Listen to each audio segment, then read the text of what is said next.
वहीं आप सभी को बता दूं कि राजस्थान विधानसभा में आज बजट सत्र की अंतिम बहस चल रही है और राज्यपाल के अभिभाषण के बाद में मुख्यमंत्री अशोक गहलोत विपक्ष को जवाब देते हुए भी नजर आएंगे। साथ ही साथ नेता प्रतिपक्ष गुलाब चंद कटारिया सदन के अंदर अपना पक्ष भी रखेंगे और एक बार फिर हंगामे के आसार नजर आ रहे हैं। बजरी का सारा विवाद भारतीय जनता पार्टी का किया धरा है। भारतीय जनता पार्टी की सरकार में जिस रूप में इनकी सरकार के मंत्री रहे लोगों ने बजरी का काम संचालित करने वालों के साथ साठगांठ करके और सर्वोच्च न्यायालय तक में अपने पैसे के दम पर बड़े वकील खड़े करके मूल रूप से राजस्थान की समस्या जो पैदा की है वो भारतीय जनता पार्टी ने की है। मौजूदा सरकार में लगातार इस बात के प्रयास हुए हैं कि अवैध खनन को रोका जाए और बड़ी वसूली, अगर आप तुलना करेंगे भारतीय जनता पार्टी की सरकार से इस सरकार के कार्यकाल में, तो बड़ी दंड वसूली बजरी के मामले में राजस्थान में हुई है और आने वाले समय में सरकार को इस दिशा में और ज़्यादा सख्ती से कदम उठाने चाहिए, ऐसा मैं मानता हूँ। देखिए, मुख्यमंत्री अशोक गहलोत जी को तीसरी बार सीएम है और राजस्थान के सर्वमान्य नेता है, इसलिए रिप्लाई भी अच्छा होगा और 2 वर्षों में ऐतिहासिक काम राजस्थान की सरकार ने किए हैं। लेकिन केंद्र की बीजेपी की सरकार, जिसकी रोज बड़ी बड़ी बातें करने में लगे रहते हैं सदन में बीजेपी के नेता, आज 50 रुपए गैस सिलेंडर पर बढ़े हैं। आग लगा दी महंगाई ने। पेट्रोल डीजल की रेटें बढ़ गई, गैस सिलेंडर की रेटें बढ़ गई और गैस सिलेंडर पे सब्सिडी खत्म कर दी। ये पेट्रोल डीजल और गैस सिलेंडर में जो पाप बीजेपी के लोग कर रहे हैं उसके कारण महंगाई बढ़ रही है, लोगों का रोटी मिलना मुश्किल हो गया। देखिए, सरकार ने बजट में घोषणा की थी कि राजस्थान की हर पंचायत समिति पर नंदी गौशाला खोलेंगे। आज सरकार से जवाब लेंगे कि आज तक कितनी नंदी गौशाला खुली है और जो मेरा ख्याल है उसमें सरकार ने अभी तक पूरे राजस्थान में एक भी नंदी गौशाला नहीं खोली है। बड़ी बड़ी बातें करने वाले मुख्यमंत्री जी और यहाँ टेबल बजाने वाले कांग्रेस के नेताओं ने एक भी नंदी गौशाला नहीं खुलने का आज सदन में इनका जवाब पता चलेगा कि क्या जवाब देते हैं। बहुत बहुत धन्यवाद। 12 जिले से एक और बड़ी खबर सामने आ रही है। आप सभी को बता दूं, NH-27 टोल प्लाजा पर कर्मचारियों की गुंडागर्दी देखने को मिल रही है, जहां पर फतेहपुर टोल प्लाजा का मामला बताया जा रहा है और वाहन चालकों से दुर्व्यवहार भी किया गया है। साथ ही साथ मीडिया कर्मियों को कवरेज से भी रोका गया। बड़ी खबर हम आप तक पहुंचा रहे हैं कि फतेहपुर टोल प्लाजा का यह पूरा मामला है और वाहन चालकों से दुर्व्यवहार किया गया और साथ ही साथ मीडिया कर्मियों को भी कवरेज से रोका गया। प्रतापगढ़ से एक और बड़ी खबर सामने आ रही है। आप सभी को बता दूं कि एसीबी की प्रतापगढ़ के अंदर एक बड़ी कार्रवाई देखने को मिली है, जिसमें डिस्कॉम के तकनीकी सहायक राजेंद्र बैरवा को ट्रैप कर लिया गया है। साथ ही साथ राजेंद्र बैरवा को 10,000 रुपए लेते हुए पकड़ा गया। वहीं वीसीआर को निरस्त करने के एवज में यह रिश्वत मांगी गई थी। बड़ी खबर हम आप तक बता रहे हैं कि डिस्कॉम के तकनीकी सहायक राजेंद्र बैरवा को ट्रैप कर लिया गया है। 10,000 रुपए की रिश्वत लेते हुए पकड़ा और वहीं वीसीआर को निरस्त करने के एवज में यह रिश्वत मांगी गई थी। साथ ही साथ एएसपी गोवर्धन लाल ने इसकी कार्रवाई की। देश के अंतर्गत लगातार पेट्रोल और डीजल दोनों की दामों में बढ़ोतरी देखने को मिल रही है। आखिर ये बढ़ोतरी किस कारण से हो रही है और इसका प्रभाव सीधा सीधा सरकार को देखते हुए आम जनता पर पड़ रहा है। आखिर दोनों सरकार आपस में बात करती हैं और एक दूसरे पर तानाशाही कसती हैं, लेकिन कोई भी इसका हल नहीं निकालता है। वहीं कल एक बार फिर बात करें तो राजस्थान के अंदर छठे दिन लगातार पेट्रोल में वृद्धि देखने को मिली है। वहीं पेट्रोल के 29 पैसे और डीजल की बात करें तो डीजल के अंतर्गत 32 पैसे बढ़ा दिए गए हैं।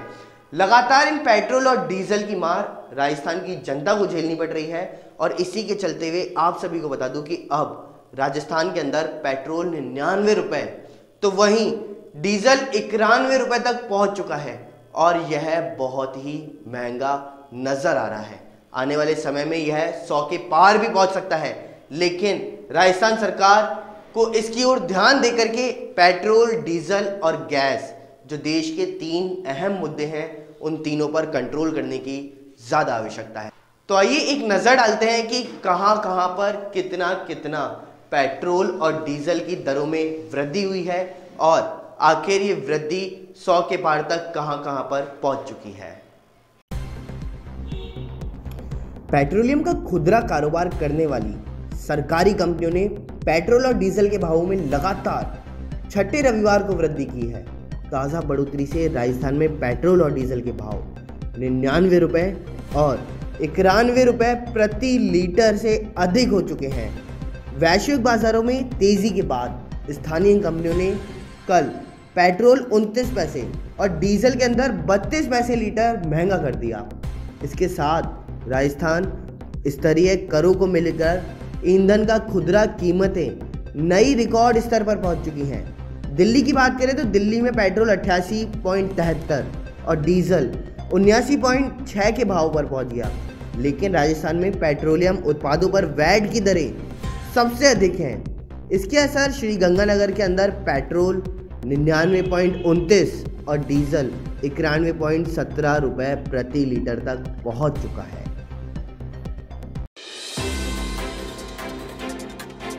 उदयपुर से इस वक्त की बड़ी खबर सामने आ रही है। आपको बता दें कि भ्रष्टाचार निरोधक ब्यूरो टीम ने कार्रवाई की। एक लिंगड़ छावनी में तैनात लिपिक को किया ट्रैप। लिपिक राकेश कुमार को 5,000 की रिश्वत लेते हुए ट्रैप किया गया।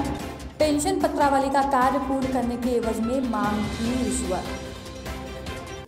जयपुर में कोरोना महामारी के दौरान वैलेंटाइन डे के मौके पर SMS स्टेडियम में मैराथन का आयोजन किया गया। आइए देखते हैं क्या है पूरी खबर। जयपुर मैराथन में हर साल हजारों की संख्या में लोग एकजुट होकर दौड़ते हैं, लेकिन कोरोना के बाद से ही इसे अलग तरीके से सेलिब्रेट करना जरूरी था। लिहाजा समिति संख्या में धावकों के साथ मुख्य आयोजन SMS स्टेडियम में हुआ, जहां पर धावकों ने 42, 21, 10 और 5 किलोमीटर में हुई दौड़ में हिस्सा लिया। स्टेडियम में हाई बीट म्यूजिक और राजस्थानी कलाकारों ने पारंपरिक नृत्य से उत्साहवर्धन किया। इस मैराथन में रनिंग के लिए जयपुर में 250 पॉइंट्स बनाए गए, जहां से लोग अलग अलग ग्रुप्स में सुबह 4 से 10 बजे के बीच लोगों ने रनिंग की। मैराथन में कई संस्थाएं और social media groups social cause के लिए जुड़कर मैसेज देते नजर आए। आयोजकों का दावा था कि देश के 150 शहरों और 100 देशों के रनर्स ने भी इसमें ऑनलाइन जुड़कर दौड़ लगाई है। मैराथन जीतने वालों को अब मेडल्स दिए जाएंगे। मैराथन में धावकों का हौसला अफजाई करने के लिए ऊर्जा मंत्री बीबी कल्ला नजर आए। आयोजकों का दावा था कि देश के 150 शहरों और 100 देशों के रनर्स ने इसमें ऑनलाइन जुड़कर दौड़ लगाई है। मैराथन जीतने वालों को अब मेडल्स भी दिए जाएंगे। मैराथन में धावकों की हौसला अफजाई के लिए ऊर्जा मंत्री बीडी कल्ला भी नजर आए, जिन्होंने युवाओं को फिटनेस को लेकर संदेश भी दिया। डेवलप करने की बात हम बार बार कह रहे थे और सबसे बड़ी बात फिटनेस के प्रति लोगों की अवेयरनेस की जरूरत थी। इस भावना के साथ 12वां एडिशन आज आयोजित हुआ। 11 साल का लंबा सफर था, 12वें साल होना मुश्किल था, लेकिन लोगों का साथ मिला।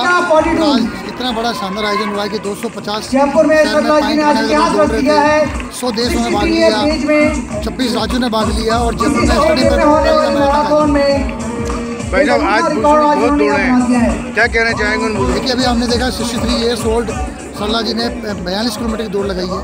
60 साल से ऊपर पहली बार कोई व्यक्ति 42 किलोमीटर की मैराथन में भाग लिया है। इसमें आप भी दौड़े हैं? जी हाँ, मैं 21 किलोमीटर दौड़ा। 21 किलोमीटर जी। कितने टाइम में पूरा किया आपने? 1 घंटा 35 मिनट के लगभग मेरे को रोजाना लगते हैं। मैं रोजाना सुबह मॉर्निंग के अंदर इधर किसान बाग में और महावीर नगर, दुर्गापुरा और पूर्वी बाईपास से वापस रामबाग सर्किल तक रोजाना ही दौड़ा। कितने साल से दौड़ रहे हैं? उसके बाद मैं 2011 में रिटायर हुआ। उसके बाद में मैंने 2000 पहले घूमना चालू किया और 2015 में मैंने मैराथन में भाग लेना चालू किया। उम्र कितनी है आपकी? मेरी उम्र इस वक्त 71 में चल रही है। 71 में? तो आपको यहाँ पर तो आज कुछ न कुछ गुनाह कर दिया। तो आज की युवा पीढ़ी को आप क्या मैसेज देना चाहेंगे इसको? मैं युवा पीढ़ी को यही मैसेज देना चाहूँगा कि उनको रोज़ाना सुबह चाहे वो 10 मिनट ही दौड़ें, लेकिन उनको दौड़ना चाहिए। आज की युवा पीढ़ी नशे में ज़्यादा, ये बहुत गंदी बात है। दोनों मोबाइल भी, छोटे छोटे बच्चे मोबाइल लेकर के बैठ जाते हैं, जो कि गंदी बात है। और जो शराब का और का, ये तो बहुत ही ख़राब बात है। इन बातों में ध्यान नहीं देना चाहिए। और जो अपनी पुरानी परंपराएं हैं उनके आधार पर सुबह प्रातःकाल जल्दी उठ करके हर प्राणी को घूमना चाहिए। जयपुर से इस वक्त की बड़ी खबर सामने आ रही है। आपको बता दें कि जल जीवन मिशन से बदलेगी राजस्थान की तस्वीर।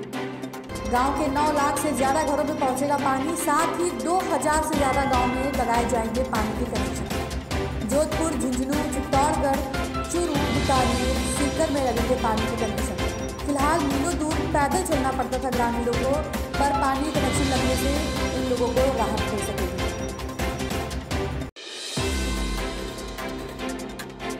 इस वक्त की बड़ी खबर आ रही है जैसलमेर से, जहां मरु महोत्सव की तैयारी को लेकर आज बैठक की जाएगी। आज शाम 4 बजे कलेक्ट्रेट सभा कक्ष में होगी आयोजित बैठक। जिला कलेक्टर आशीष मोदी करेंगे अध्यक्षता। आगामी 25 से 27 फरवरी तक आयोजित होगा मरु महोत्सव। बैठक में बीएसएफ, वायुसेना, आर्मी के अधिकारीगण, जिला स्तरीय अधिकारीगण मौजूद रहेंगे। इस वक्त की बड़ी खबर आ रही है डूंगरपुर से, जहां पिकअप ने बाइक को टक्कर मार दी, जिसके बाद बाइक मोर नदी में जाकर गिर गई। बाइक सवार की हादसे में मौके पर मौत। रामचांगड़ा थाना क्षेत्र के गेंजी गांव में घटना। पुलिस ने जिला अस्पताल में मॉर्चरी में रखवाया शव।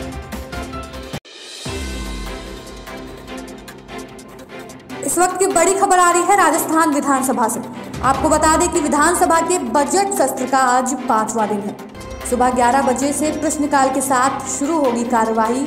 सदन में आज प्रश्नकाल के लिए 18 तारांकित और 21 अतारांकित सवाल कृषि, महिला एवं बाल विकास, युवा एवं खेल, श्रम, खान सहकारिता, परिवहन, अल्पसंख्यक मामलात विभाग से संबंधित सवाल होंगे।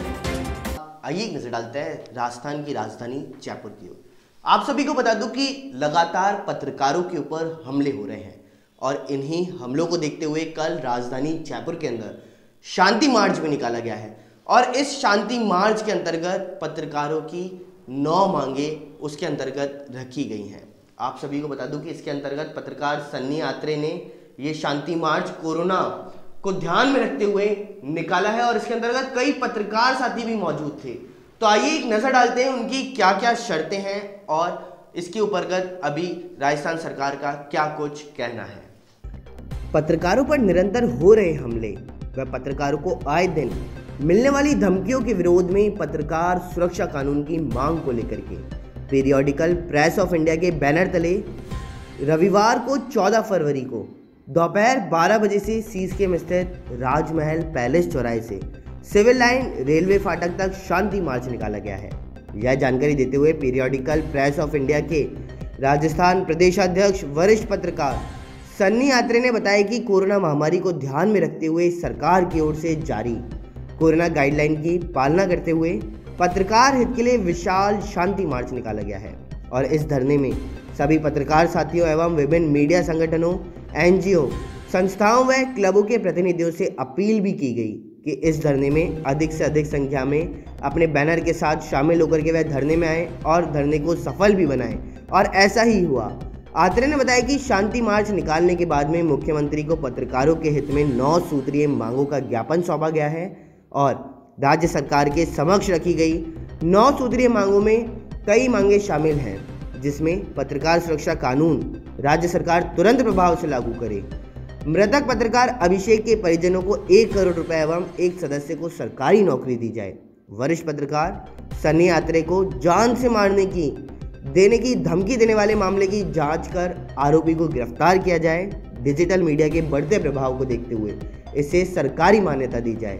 वहीं गैर अधिस्वीकृत पत्रकारों के लिए मेडिकल डायरी के नियम में शिथिलता बरती जाए, गैर अधिस्वीकृत पत्रकारों के लिए भी पेंशन सुविधा शुरू की जाए, ग्रामीण इलाकों में रहने वाले पत्रकारों को जिला मुख्यालय तक आवागमन हेतु निःशुल्क रोडवेज बस सुविधा उपलब्ध करवाई जाए और पत्रकारों के होनहार बच्चों के लिए राज्य सरकार की ओर से निःशुल्क शिक्षा भी उपलब्ध करवाई जाए। वहीं पत्रकारों के प्रोत्साहन हेतु राज्य सरकार की तरफ से विशेष पुरस्कार देने की योजना भी शुरू की जाए। पत्रकारों के साथ जो बदसलूकी की जा रही है, इनके साथ मारपीट की जा रही है और इनको चेतावनी देते हैं। तो इस संदर्भ में हम मुख्यमंत्री से अभी मिलके और उनको ज्ञापन सौंपेंगे। हमारे वरिष्ठ पत्रकार और पीपीआई के राष्ट्रीय अध्यक्ष यहाँ के राजस्थान के, इनके साथ हम जाएंगे, राजस्थान के मुख्यमंत्री श्रीमान अशोक गहलोत जी के पास जाएंगे और उनको ज्ञापन सौंपेंगे और उनकी कानूनी रक्षा की जाए इन पत्रकारों की, और इनको संरक्षण दिया जाए, ये हमारी मांग रहेगी मुख्यमंत्री से। तो क्या उम्मीद रहेगी कि आपकी बात नहीं, उम्मीद रहेगी हम मुख्यमंत्री से मांग करेंगे। अगर मांग नहीं करेंगे तो फिर बड़ा आंदोलन करेंगे अपन सारे मिलके, जितनी संस्थाएं हैं, सामाजिक संगठन हैं, वो पत्रकार है, मीडिया है, ये सारे मिलके फिर बड़ा आंदोलन करेंगे।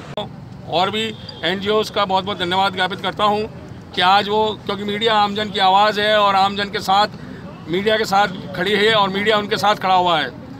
आज हम जो ज्ञापन मुख्यमंत्री अशोक गहलोत जी को देने जा रहे हैं, उसमें पहली मांग हमारी है कि पत्रकार सुरक्षा कानून, जो कि बहुत आवश्यक हो गया है। आजकल मीडिया पर हमले बहुत पहले से होते आ रहे हैं, लेकिन अब और बढ़ गए हैं, उसको लेकर और मृतक अभिषेक के परिजनों को 1 करोड़ रुपए की जो हमने पहले मुआवजा की मांग की थी, वो अभी तक उस पर कोई भी कार्रवाई नहीं हुई है। बड़ी खबर आ रही है राजस्थान विधानसभा से। आपको बता दें कि पाली जिले में किसानों को कृषि ऋण देने से जुड़ा सवाल सामने आया है। ज्ञानचंद पारक बोले, बीमा की अंतिम तारीख के बाद होती है ऋण वितरण की तारीख, इसके बाद में ऋण लेने वाले किसान का नहीं हो पाता है बीमा। बड़ी खबर आ रही है बांसवाड़ा से, जहां खेटाबाड़ी चौराहे पर मूक बधिर बालक लावारिस हालत में मिला। कुशलगढ़ पुलिस ने करीब 2 दिन तक परिजनों की तलाश की, जिसके बाद अभियान मिलाप के तहत बालक को परिजनों से मिलाया गया। आइए नजर डालते हैं दोपहर की तमाम बड़ी खबरों की ओर। राजस्थान में कोरोना वायरस संक्रमण के कल 103 नए मामले सामने आने से राज्य में संक्रमितों की अब तक कुल संख्या 3,18,923 पहुंच चुकी है। अधिकारियों ने बताया था कि रविवार को 103 नए मामले भी सामने आने से राज्य में इस महामारी से संक्रमितों की अब तक की कुल संख्या 3,18,923 हो गई, जिनमें से 1,409 रोगी अभी भी उपचाराधीन हैं। और नए मामलों में बात करें तो नए मामलों में जोधपुर में 18, जयपुर में 14, कोटा में 11, भीलवाड़ा राजसमंद में 9, अजमेर उदयपुर में 7, अलवर में 6 नए संक्रमित शामिल हैं। उन्होंने यह भी बताया कि इस दौरान 103 लोग कोरोना वायरस संक्रमण से ठीक हुए हैं और राज्य में अब तक कुल 3,14,733 संक्रमित ठीक हो चुके हैं। राज्य में संक्रमण से राज्य में 2,781 लोगों की मौत हो चुकी, जिनके अंदर अगर हम बात करें तो राजधानी जयपुर में 517, जोधपुर में 305, अजमेर में 222, कोटा के अंदर 169, बीकानेर में 167, भरतपुर में 101 संक्रमितों की मौत हो चुकी है। वहीं आपको एक बात और बता दूं, चिकित्सा एवं स्वास्थ्य मंत्री डॉक्टर रघु शर्मा ने बताया है कि कोरोना वैक्सीन की दूसरी डोज 15 फरवरी से लगाई जाएगी। डॉक्टर शर्मा ने कहा कि अगले सप्ताह वैक्सीन लगाने की कार्ययोजना तैयार कर ली गई थी और इसी के अंतर्गत वे लाभार्थी जिन्हें 16 जनवरी को पहली कोरोना डोज दी गई थी, उन्हें अब दूसरी डोज लगाई जाएगी। इसके साथ सामाजिक न्याय व अधिकारिता व कृषि विभाग के लाभार्थियों को भी कोरोना की पहली डोज लगाई जाएगी। कांग्रेस नेता राहुल गांधी के 2 दिन के दौरे के बाद में अब पीसीसी के मिसमैनेजमेंट को लेकर के सवाल खड़े हो रहे हैं। इसकी वजह है सभाओं में उम्मीद से कम भीड़। मंच पर लगातार मानना था कि कई लोग मौजूद होंगे, लेकिन वह लोग मौजूद नहीं थे। मंच पर खाट का टूटना और मंच संचालन में गफलत, इसके अलावा कई बार ऐसी स्थितियां भी बनी जिसकी वजह से कांग्रेस का मैनेजमेंट हंसी का पात्र बना है। पूरे दौरे के समय खुद प्रदेश कांग्रेस अध्यक्ष ऊक चूक होते हुए दिखाई भी दिए हैं। कांग्रेस को करीब 1 लाख लोगों की भीड़ जुटाने की उम्मीद थी, उसके सभा स्थलों को ट्रैक्टरों से भी भरा नहीं जा सका। पीसीसी की नई कमेटी के गठन के बाद इसके स्तर पर लगातार सवाल खड़े हो गए हैं। कांग्रेस के बड़े नेताओं का मानना था कि प्रदेशाध्यक्ष गोविंद सिंह डोटासरा के लिए राहुल गांधी का यह दौरा तुरुप का इक्का साबित हो सकता है। वे अपने प्रदेशाध्यक्ष पद को इन 4 सभाओं से जस्टिफाई कर सकते थे। हालांकि डोटासरा इस मौके को भुगतना नहीं पाए और राहुल गांधी के दौरे को लेकर डोटासरा काफ़ी कैजुअल भी दिखाई दिए थे। पीसीसी के अंदरूनी सूत्रों का कहना ये भी है कि कांग्रेस में इस बात को लेकर चर्चा जोरों पर है कि पार्टी को लग रहा था कि जिन स्थानों पर सभाएं होने जा रही हैं वह किसान बड़ी संख्या में स्वतः ही चलकर आ जाएंगे। इसी गलतफहमी के चलते हुए डोटासरा ने दौरे के तारीख तय होने के बावजूद संबंधित में जाकर के किसी कार्यकर्ता को जिम्मेदारी नहीं सौंपी। ऐसे में जो काम प्रदेश कांग्रेस को करने चाहिए थे वो हो ही नहीं पाए और जिले के पदाधिकारियों को और विधायकों को यह भी इन मौक़ों पर पता चला कि किसे क्या करना है। ऐसी स्थिति में भीड़ से लेकर अन्य काम पर मिसमैनेजमेंट साफ तौर पर दिखाई दे सकता है। जलदाय विभाग ने जयपुर शहर के लिए 3 परियोजनाओं को स्वीकृति दे दी, जिसमें 3 करोड़ से ज़्यादा की मंजूरी मिल गई है। आने वाली गर्मियों को देखते हुए PHED लगातार प्रोजेक्ट्स की मंजूरी दे रही है। इन परियोजनाओं से जयपुर की जनता पेयजल की समस्या से दूर होगी। जयपुर में आज भी ऐसे कई प्रभावित इलाके हैं जहां तक पीने का पानी नहीं पहुंच पाता, लेकिन सरकार अब लगातार पेयजल की समस्या खत्म करने के प्रयास कर रही है। सरकार ने जयपुर शहर के लिए 3 पेयजल योजनाओं की स्वीकृति दे दी। इन योजनाओं से जयसिंहपुरा खोर, नाई की थड़ी, श्यामनगर पश्चिम में पेयजल लाइन पहुंच सकेगी। इससे पहले इन इलाकों में पेयजल सप्लाई नहीं हो पा रही है, लेकिन PHED विभाग ऐसे प्रभावित इलाकों में बीसलपुर का पानी पहुंचा रहा है जहां पर पेयजल सप्लाई नहीं हो पाती।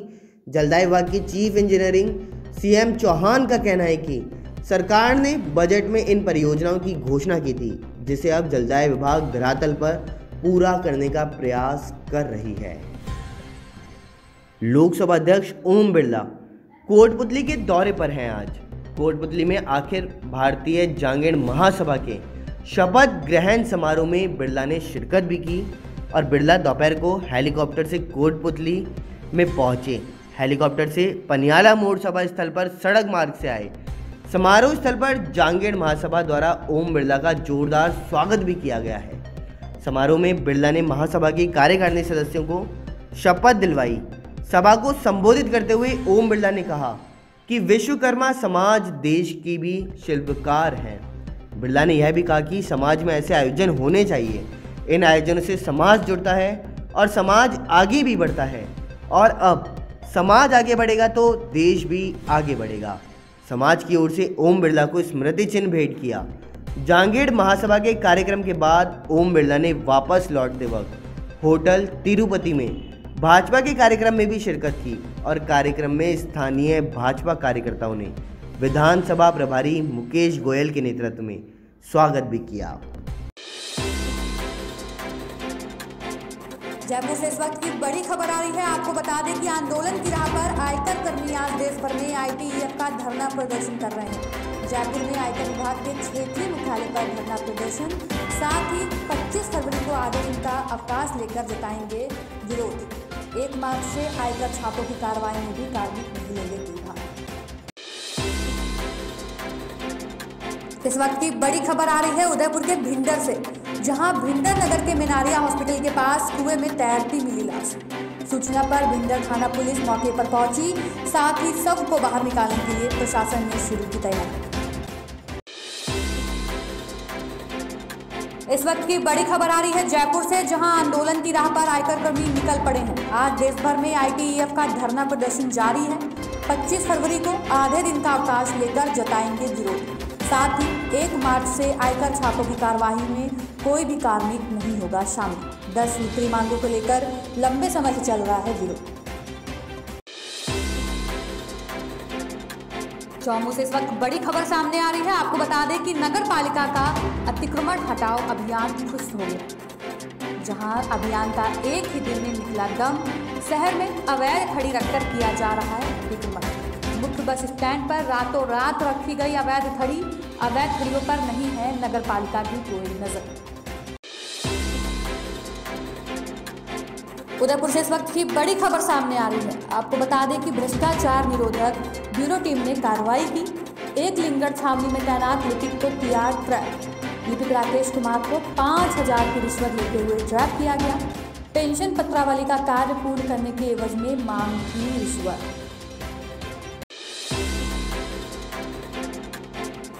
इस वक्त की बड़ी खबर आ रही है जयपुर से, जहां पटवारियों का विधानसभा में कूच हुआ। पटवारियों को नहीं जाने दिया जा रहा है आगे। साथ ही 22 गोदाम सर्किल पर पटवारियों को रोका गया। पुलिस ने किया पटवारियों पर हल्का बल का प्रयोग। पटवारियों ने 22 गोदाम सर्किल पर ही डाला डेरा।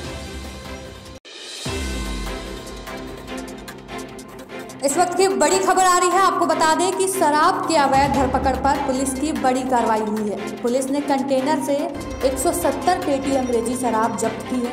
एक आरोपी को हिरासत में लिया। वहीं फरार मुखबिर की सूचना पर पुलिस सीआई गजेंद्र सिंह ने कार्रवाई की। राजस्थान विधानसभा से इस वक्त की बड़ी खबर सामने आ रही है। आपको बता दें कि विधानसभा के बजट सत्र का आज 5वां दिन है। सदन में उठा छबड़ा थर्मल पावर प्लांट में ठेके का मामला, साथ ही प्याज के बीज महंगे मिलने का लगाया गया आरोप। कालाबाजारी की जांच कराएगी सरकार। जयपुर विधानसभा से इस वक्त बड़ी खबर सामने आ रही है मुख्यमंत्री के संबोधन को लेकर, जहां आयुष्मान भारत महात्मा गांधी स्वास्थ्य बीमा योजना को लेकर बोले, यह योजना प्रदेश के भविष्य को लेकर है। सभी सदस्य इस योजना को सफल करने में सहयोग करें। साथ ही उन्होंने कहा कि भामाशाह योजना से ज्यादा लाभ मिलेगा इस योजना में। इस वक्त की बड़ी खबर आ रही है दौसा से, जहां कोविड-19 वैक्सीनेशन प्रक्रिया शुरू हो गई है। दूसरे चरण की वैक्सीनेशन डोज लगी आज से, साथ ही 16 जनवरी को शुरू हुआ था वैक्सीनेशन। जिले में अब तक करीब 5,800 लोगों का टीकाकरण हो चुका है। कलेक्टर पीयूष सामरिया ने लिया दूसरे चरण का फीडबैक। अजमेर से इस वक्त बड़ी खबर सामने आ रही है। आपको बता दें कि विधानसभा घेराव के समय पटवारियों पर बल प्रयोग का मामला सामने आया है। कानून गो संघ प्रदेश अध्यक्ष ज्ञानेंद्र सिंह ने बयान दिया है कि पटवारी आंदोलन को कुचलने की कोशिश से समस्त राजस्व कर्मियों में रोष पैदा हो गया है। अगर दोषियों पर कार्रवाई नहीं की गई तो कानून गो संघ भी आंदोलन पर उतरेगा।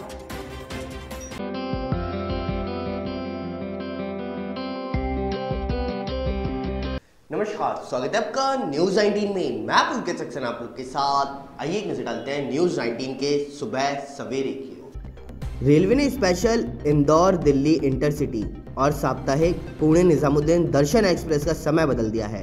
बदला हुआ समय 16 फरवरी से प्रभावी होगा। तो वहीं रेलवे प्रशासन ने कोटा श्री माता वैष्णो देवी कटरा स्पेशल ट्रेन में एक स्लीपर कोच एक्स्ट्रा लगाने का फैसला किया। किसी अपराध के बाद आरोपी की पहचान करना और फिर उस तक पहुंचना पुलिस के लिए एक बड़ी चुनौती होती है। ऐसे में पुलिस फॉरेंसिक जांच से लेकर के अपनी सूझबूझ की मदद लेती है। इस बीच पंजाब यूनिवर्सिटी के एंथ्रोपोलॉजिस्ट विभाग के एक प्रोफेसर ने और उनके छात्र ने इस संबंध में अहम शोध किया है। उन्होंने अपने शोध में दावा किया कि पैरों के निशान अपराध स्थल से बरामद अन्य सबूतों के संबंध में किसी अपराधी के शरीर में आकार के बारे में महत्वपूर्ण सुराग देने में मददगार हो सकते हैं। इंग्लैंड के सहायक कोच ग्राहम थॉर्प ने रविवार को यहां मेहमान टीम पहली बार में 134 रन पर सिमटने के बाद कहा कि दूसरे टेस्ट की यह पिच बहुत ही चुनौतीपूर्ण है। पूर्व महान खिलाड़ी शेन वॉर्न और माइकल वॉन ने पिच के स्तर पर बहस में एक दूसरे की बात को काटा, लेकिन थॉर्प से जब पिच के बारे में पूछा गया तो उन्होंने कहा, मैं यही कहूँगा कि यह बहुत ही चुनौतीपूर्ण पिच है। केंद्र सरकार के नए कृषि कानूनों के विरोध में महीनों से जारी किसान आंदोलन में कई चेहरे सुर्खियों में आ रहे हैं। उनमें ताजा नाम दिशा रवि का है। दिल्ली की एक अदालत ने 21 साल की क्लाइमेट एग्जीक्यूटिव दिशा को 5 दिनों की पुलिस कस्टडी के लिए भेज दिया है। तो कई सवाल चर्चा में आ गई कि क्यों दिशा को अरेस्ट किया गया, क्या आरोप है और आखिर ग्रेटा थनबर्ग की टूल किट मुहिम से जुड़ी दिशा आखिर है कौन। पश्चिम बंगाल में इस साल होने वाली विधानसभा चुनाव बेहद दिलचस्प हो सकते हैं। माना जा रहा है कि इस बार यहां तृणमूल कांग्रेस और बीजेपी के बीच असली टक्कर होगी। लेकिन अब चुनाव में एक और नई पार्टी ने एंट्री का ऐलान कर दिया है। खास बात तो ये है कि ये पार्टी बीजेपी का खेल खराब कर सकती है। दरअसल रविवार को हिंदू सहमति नाम के एक संगठन ने एक नई पार्टी का ऐलान किया। इस संगठन ने अपनी पार्टी का नाम जन सहमति रखा और इस पार्टी की नज़र हिंदू वोटरों पर है। सुबह सवेरे में बस इतना ही। देखते रहिए न्यूज़ 18। नमस्कार।